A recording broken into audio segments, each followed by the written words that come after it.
हाँ, hello guys, आपका स्वागत है आपके इस प्यारे से यूट्यूब चैनल में। तो शुरू करते हैं इस वीडियो को। तो देख पा रहे होंगे कि ये डिस्क्लेमर है। तो देखो, हम आज के मार्केट की हम बात करें तो आप लोग देख पा रहे होंगे कि निफ्टी 50 की बात करें तो 57 पॉइंट का अच्छा खासा इंक्रीज देखने को मिला है। और हम बात करें बीएससी सेंसेक्स की तो देख पा रहे होंगे कि 15 पॉइंट का अच्छा खासा इंक्रीज देखने को मिला है। तो ओवरऑल आज के मार्केट में हम देखें तो अच्छी खासी तेज़ी देखने को मिली है। तो ये तेज़ी देखने को क्यों मिली, उसका रीज़न क्या है? तो उसका रीज़न ये है कि भाई ओवरऑल हम देखें तो आईटी सेक्टर है, उसने आज के दिन हम देखें तो अच्छा खासा परफॉर्म किया हुआ है। तो उसकी वजह से ही ओवरऑल हम देखें तो आज के मार्केट में अच्छी खासी तेज़ी देखने को मिल रही है।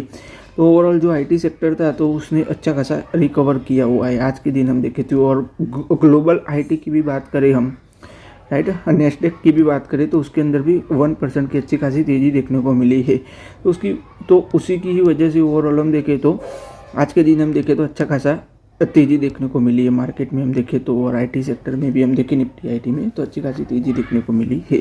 फिर हम बात करें आईपीओज़ की तो आप लोग देख पा रहे होंगे कि ये जो आईपीओज़ आ रहे हैं तो उन्होंने अच्छा खासा परफॉर्म नहीं किया हुआ है। वो आप लोग देख पा रहे होंगे कि 2026 की हम बात करें तो 32 में से जो 11 आईपीओज़ है तो वो आप लोग देख पा रहे होंगे कि बिलो द 60% जो इश्यू प्राइस है तो ट्रेड हुए हैं। सो आप लोग देख पा रहे हो इसका रीज़न क्या है आईपीओज़, क्योंकि ओवरऑल हम देखें तो जो रिटेल जो इन्वेस्टर है तो उनका जो इंटरेस्ट है वो कम हो रहा है ओवरऑल हम देखें तो। उसी की वजह से भी हम देखें तो आईपीओज़ की हम बात करें तो वो भी अच्छा खासा परफॉर्म नहीं कर पा रहे, यानी कि ओवरऑल हम देखें तो वो भी इश्यू प्राइस पे कम ही ट्रेड हो रहे हैं, राइट, उसके नीचे ही ट्रेड हो रहे हैं। हम बात करें इश्यू प्राइस के नीचे ही ट्रेड हो रहे हैं। यानी हम बात करें आईटी स्टॉक्स की तो देख पा रहे होंगे कि भाई आईटी जो क्रैश हुआ, ओवरऑल हम बात करें कि लास्ट 2 मंथ से हम देखें तो आईटी क्रैश हो रहा है, राइट। तो आपको पता ही होगा कि भाई उससे क्या हो रहा है कि भाई जो बड़े बड़े जो म्यूचुअल फंड्स थे तो उन्होंने अच्छा खासा इन्वेस्टमेंट किया हुआ था ओवरऑल हम देखें तो उनका हम देखें तो अच्छा खासा जो इन्वेस्टमेंट है वो वाइप आउट हो गया है ओवरऑल हम देखें तो। कि जो बड़े बड़े जो हम बात करें म्यूचुअल फंड्स थे तो उन्होंने अच्छा खासा इन्वेस्टमेंट किया हुआ था टेक्नोलॉजी के शेयर्स में हम देखें तो निफ्टी 50 की बात करें तो उसके अंदर भी देख पा रहे होंगे 21% का अच्छा खासा डिक्लाइन देखने को मिला है। क्योंकि जो बड़े बड़े म्यूचुअल फंड्स थे, फिर जो LIC थी तो उसके अंदर हम देखें तो उनका जो इन्वेस्टमेंट अमाउंट था तो वो वाइप आउट हो गया है ओवरऑल हम देखें तो। क्योंकि ये हम देखें तो 2008 के बाद ही पहली बार डिक्लाइन देखने को मिल रहा है। फिर हम बात करें यूनिवास्तु इंडिया की बात करें तो उसके शेयर में हम देखें तो अच्छी खासी तेज़ी देखने को मिली है। तो ये तेज़ी देखने को क्यों मिली, तो भाई उनको रिसीव हुआ है लेटर ऑफ द एक्सेप्टेंस, ये रिसीव हुआ है। सो उसकी बात करें तो देख पाएंगे 485 करोड़ का ये ओवरऑल हम देखें तो ये कॉन्ट्रैक्ट है वो रिसीव हुआ है। उनको देख पा रहे होंगे कि जो मुंबई की जो मेट्रो लाइन प्रोजेक्ट थे तो उसके लिए लाइन 6 के लिए ओवरऑल हम देखें तो उनको एक कॉन्ट्रैक्ट है ओवरऑल हम देखें तो रिसीव हुआ है। तो उसकी वजह से ही आज के दिन हम देखें तो यूनिवास्तु इंडिया के शेयर्स में हम देखें तो अच्छी खासी तेज़ी देखने को मिली है। फिर हम बात करें बायोकॉन की तो भाई बायोकॉन ने US FDA का अप्रूव मिल गया है उनकी जो वेट लॉस की जो ड्रग थी लेराग्लुटाइड को, तो वो US FDA का अप्रूव मिल गया है। फिर हम बात करें गवर्नमेंट की तो भाई गवर्नमेंट जो अपना जो 4% स्टेक था, बात करें IRFC में तो वो अपना जो स्टेक है वो डिक्रीज़ करने वाली है। वो देख पा रहे होंगे OFS के जरिए 2% जो स्टेक है वो गवर्नमेंट OFS के जरिए हम देखें तो डिक्रीज़ करेगी, यानी कि ऑफर फॉर सेल करेगी। शेयर की बात करें कि कितने रुपए पर शेयर होगा तो 104 रुपये पर शेयर गवर्नमेंट ऑफर कर रही है, देख पा रहे होंगे। सो ओवरऑल हम देखें तो 2% है वो ऑफर फॉर सेल करेगी और 2% है वो ग्रीन शूट ऑप्शन के जरिए सेल करेगी। यानी कि वही है कि हम देखें कि जो इन्वेस्टर का हम देखें कि जो मार्केट में अच्छा परफॉर्म किया ऑफर फॉर सेल को अच्छा खासा रिस्पॉन्स मिला तो ओवरऑल 2% जो स्टेक है वो भी गवर्नमेंट सेल कर देगी। यानी कि ओवरऑल हम देखें तो 4% जो स्टेक है गवर्नमेंट, हम बात करें IRFC में तो वो गवर्नमेंट सेल करने वाली है, वो आप लोग देख पा रहे होंगे। फिर हम बात करें बॉम्बे हाई कोर्ट की तो भाई उन्होंने कैंसिल कर दिया है जो 400 करोड़ रुपीज़ की GST ने पेनल्टी लगाई हुई थी CMRO पर, तो वो पेनल्टी है वो हम देखें तो कैंसिल कर दिया है बॉम्बे हाई कोर्ट ने, वो आप लोग देख पा रहे होंगे।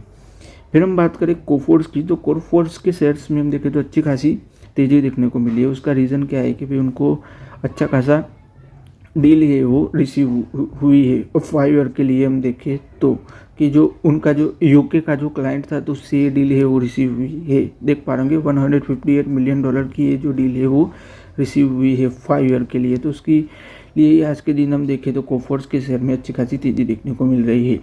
फिर हम बात करें आज के दिन की बात करें तो देख पा रहे होंगे भाई डॉक्टर रेड्डी का जो शेयर है तो वो फोकस में रहा है। तो फोकस में क्यों रहा है, तो ओवरऑल हम देखें कि जो यूएस की जो सेक है तो भाई उन्होंने जो इन्वेस्टिगेशन है वो चालू कर दिया है कि उन पर जो आरोप लगे थे डॉक्टर रेड्डी की जो लेबोरेटरी थी तो उन पर आरोप लगे थे कि the allegation of the improper payment to handle the health care professionals. तो देख पा रहे होंगे कि जो हेल्थ केयर प्रोफेशनल थे तो उन पर उनको इम्प्रॉपर पेमेंट के रिलेटेड ये आरोप लगे हुए थे।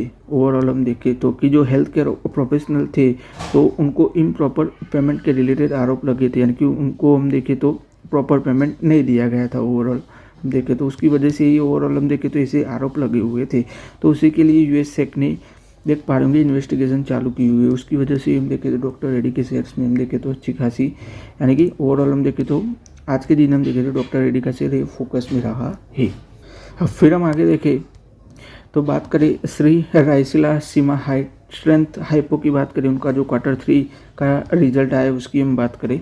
देख पा रहे होंगे 141 करोड़ का कंपनी का रेवेन्यू रहा है। उसके अंदर भी हम देखें तो 1.95% का अच्छा खासा मार्जिनल ग्रोथ देखने को मिल रहा है प्रीवियस ईयर के क्वार्टर से कंपेयर करने जाए तो। नेट प्रॉफिट की बात करें 23 करोड़ का कंपनी का नेट प्रॉफिट रहा है। उसके अंदर भी देखें तो 10.16% का अच्छा खासा इंक्रीज देखने को मिल रहा है नेट प्रॉफिट में हम देखें तो। सो ओवरऑल आप लोग देख पा रहे होंगे प्रीवियस ईयर के क्वार्टर से कंपेयर करने जाए तो अच्छा खासा इंक्रीज देखने को मिल रहा है नेट प्रॉफिट में हम देखें तो। फिर हम बात करें अर्निंग पर शेयर की तो 14.16 रुपये पर शेयर रहा है, वो आप लोग देख पा रहे होंगे। फिर कंपनी के बिजनेस की बात करें तो जो कंपनी का जो केमिकल का जो बिजनेस है केमिकल मैन्युफैक्चरिंग का तो उसके अंदर बहुत सारी हेडविंड्स आई हुई थी, उसके बावजूद कंपनी ने इस सेगमेंट में अच्छा परफॉर्म किया हुआ है।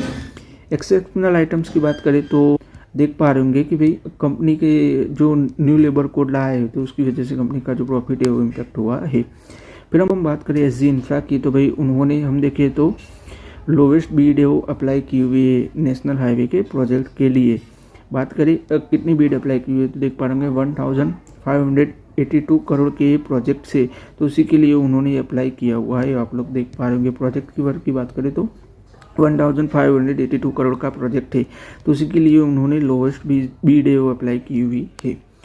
फिर हम बात करें एनटीपीसी महाजनों की तो आप लोग देख पा रहे होंगे कि उन्होंने एक्वायर किया हुआ है सिन्नार थर्मल पावर को एक्वायर किया हुआ है। फिर हम आगे देखें तो देखो बुक माई फॉरेक्स की बात करें तो उन पर आरोप लगे थे कि भाई डेटा ब्रीच हुआ है। तो जो यस बैंक है उन्होंने कहा था कि भाई ओवरऑल हम देखें तो उनके जो फॉरेक्स कार्ड है तो उसके फॉल्स ट्रांजेक्शन हुए हैं, राइट। यस बैंक ने एलिगेशंस लगाए थे कि भी उनका जो फॉरेक्स कार्ड है तो उससे फॉल्स से वो ट्रांजेक्शन हो रहे हैं, तो उससे मना कर दिया है। देख पा रहे होंगे बुक माई फॉरेक्स ने है वो आरोप लगे थे उन पर, तो उन्होंने डेटा ब्रीच के लगते हुए देख पा रहे होंगे कि उन्होंने मना कर दिया है। वो आप लोग देख पा रहे होंगे कि ओवरऑल देखे तो उन्होंने डिनाई कर दिया है डेटा ब्रीच के आरोपों को, यानी कि। फिर हम बात करें श्री जगदम्बा पॉलीमर लिमिटेड की बात करें, उनका जो Q3 का रिजल्ट की हम बात करें, रेवेन्यू देखें तो देख पा रहे होंगे कि 70 करोड़ का कंपनी का रेवेन्यू रहा है। उसके अंदर भी हम देखें तो 38% का अच्छा खासा डिक्लाइन देखने को मिल रहा है हम प्रीवियस ईयर के क्वार्टर से कंपेयर करने जाए तो। नेट प्रॉफिट की बात करें तो 7.75 करोड़ का कंपनी का नेट प्रॉफिट रहा है। उसके अंदर भी 43% का अच्छा खासा डिक्लाइन देखने को मिल रहा है हम प्रीवियस ईयर के क्वार्टर से कंपेयर करने जाए तो। अर्निंग पर शेयर की बात करें तो 8.85 रुपये पर शेयर रहा है, तो उसके अंदर भी अच्छा खासा डिक्लाइन देखने को मिल रहा है। फिर हम बात करें इंडियन कैबिनेट की तो देख पा रहे होंगे कि इंडिया की कैबिनेट ने अप्रूव कर दिया है the hike in power grid equity investment threshold to 7,500 crore पर सब्सिडी। देख पा रहे होंगे the approval will be enable the power grid largest and most experienced transmission service provider in the country to expand its investment in its core business। देख पा रहे होंगे। फिर हम बात करें हिमांशी स्पेशलिटी केमिकल्स की तो उन्होंने जो अपनी जो मैन्युफैक्चरिंग कैपेसिटी है वो एक्सपांड की हुई है। देख पा रहे होंगे 70,000 metric ton per year speciality carbon black की लाइन है वो अप्रूव कर दी है, देख पा रहे होंगे। फिर हम बात करें वेदांता की, तो भाई वेदांता है वो हम देखें तो बॉन्ड के जरिए 3000 करोड़ रुपए है वो रेस करने वाले है, देख पा रहे होंगे। सो हम बात करें A to Z infra engineering, तो वही देख पा रहे होंगे कि उन पर उनका जो डेप्थ है वो 142 करोड़ का जो उनका जो डेप्थ है तो उन्होंने सेटलमेंट कर दिया है इंडिया की जो बैंक के साथ में हम देखें तो देख पा रहे होंगे कि उन्होंने वन टाइम सेटलमेंट है वो कैश एंड सेटलमेंट है वो कर दिया है ओवरऑल हम देखें तो देख पा रहे होंगे कि the A to Z infra engineering limited sign the full cash one time settlement agreement with the Indian bank, reducing the outstanding fund based liability 142 crore for total settlement consideration 50 crore rupees. तो देख पा रहे हैं टोटल सेटलमेंट है वो 50 करोड़ में हो गया है।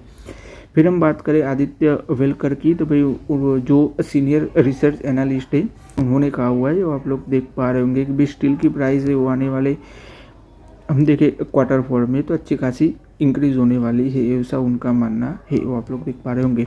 सो फिर हम बात करें नवनीत AI की, तो भाई नवनीत AI और IIT गांधीनगर ने ओवरऑल हम देखें तो MOU साइन किया हुआ है कि जो AI एजुकेशन है तो इंडिया में हम देखें स्ट्रेंथन करने के लिए, एक्सपांड करने के लिए उन्होंने ये हम देखें तो MOU साइन किया हुआ है।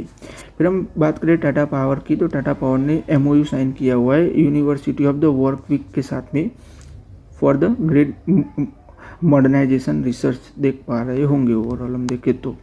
फिर हम बात करें एक्सिस्ट इंडस्ट्री की, तो भाई वो लोग अपनी जो सब्सिडरी में हम देखें तो 100 करोड़ रुपये हम देखें तो इन्वेस्टमेंट करने वाले हैं, यानी कि इन्फ्यूज़ करने वाले हैं। तो उनका जो टोटल इन्वेस्टमेंट है वो हो जाता है 4352 करोड़ का हो जाता है। सो आज के इस वीडियो में गाइस हम यहीं तक रखते हैं। अगर आपको ये वीडियो अच्छा लगा हो तो लाइक कर दीजिएगा, शेयर कर दीजिएगा और चैनल को सब्सक्राइब कर दीजिएगा। धन्यवाद है वीडियो देखने के लिए।